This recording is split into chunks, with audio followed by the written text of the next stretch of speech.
The meditative state is a state of freedom, because in a meditative state you're not holding on to anything. You have no attachment whatsoever.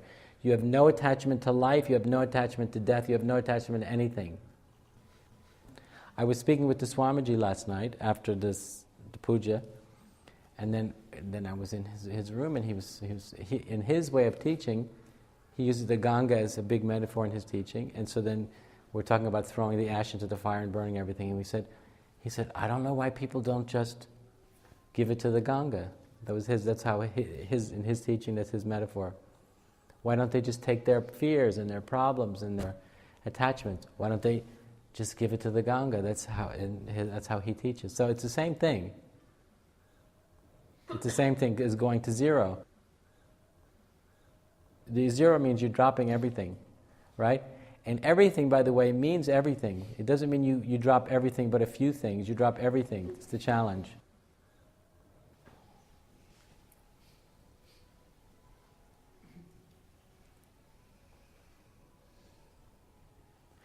Now, how enlightened a person is, in one way, it really depends on how profound is their ability to let go of everything.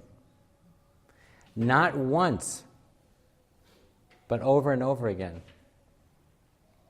And this is why it's important to understand. It's not once. Ultimately, ideally, you'd say once. But that's not realistic. Anyway. So how enlightened a person is, we could determine by being how profound is their ability to let go of everything. Now remember, the letting go here is not relative. You understand what I'm saying? If someone says, will you let go of your jacket? You say, okay, give me my jacket, no problem. No, I want your shirt, your underwear, your pants, your socks, your belt, your money, everything. See what I'm saying? So if you let go of your jacket, it's not a big deal. You have to let go of everything. Then they say, I want all the hair on your body. You don't know what's next. So the concept here to remember, though, in relationship to what we're speaking about here, is that the letting go is not of anything particular. Is everybody following me? Everybody paying attention? That in an enlightenment context is evolutionary enlightenment. So in an enlightenment context, the letting go is not of this or that. Someone says, well, I'm very attached to my car. I'm very attached to my wife. I'm very attached to this, that, or the other thing. And I'm having trouble letting go of something particular. So in an enlightenment context, the letting go is not of anything particular, it's letting go of everything. So the freedom of enlightenment itself only comes from letting go of everything, not letting go of anything particular. And that's the very important distinction here. So the letting go has to be of everything and not anything in particular. So for example, if you're sitting quietly like this, unless at that moment you're letting go of everything, you're wasting your time.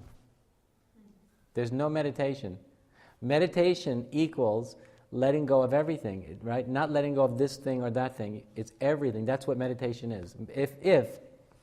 If you equate, as I do, if you equate meditation with freedom, if you're going to equate meditation equals freedom, spiritual freedom, soul freedom, if meditation equals soul freedom or spiritual freedom, then soul freedom and freedom of your own soul and spiritual freedom only comes from letting go of everything, not this thing or that thing.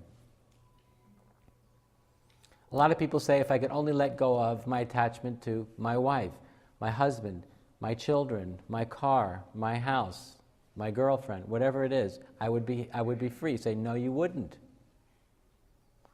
If you're going to be free in a context of enlightenment, you have to be willing to let go of everything.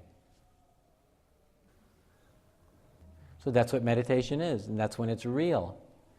Meditation only becomes real and powerful and authentic and liberating if meditation equals letting go of everything. If meditation doesn't equal letting go of everything, then you're just doing some kind of psychotherapeutic relaxation exercise. Like if you read all the New Age magazines, it's all about relaxation exercises, right? For stressful people are very stressful, so they need to relax. Inhale, whatever it is. And you can have a spiritual relaxation technique, and it'll make you feel much better. But it won't equal freedom. See? So, feeling better, and being free don't necessarily mean the same thing. You understand? There's a distinction between feeling better is one thing, being free is another. Everybody understand the difference? Feeling better is relative, being free is not relative. See the point? Someone says, I feel so much better. You say, well, that's very good. But that doesn't mean anything. It's better. So you feel better, and then you don't, and you feel good and you feel bad. You feel better and you feel worse. But it's all relative. But when we talk about spiritual freedom or soul freedom, then we're speaking about something which isn't relative. You understand? So enlightenment, the freedom of enlightenment, only comes from letting go of everything.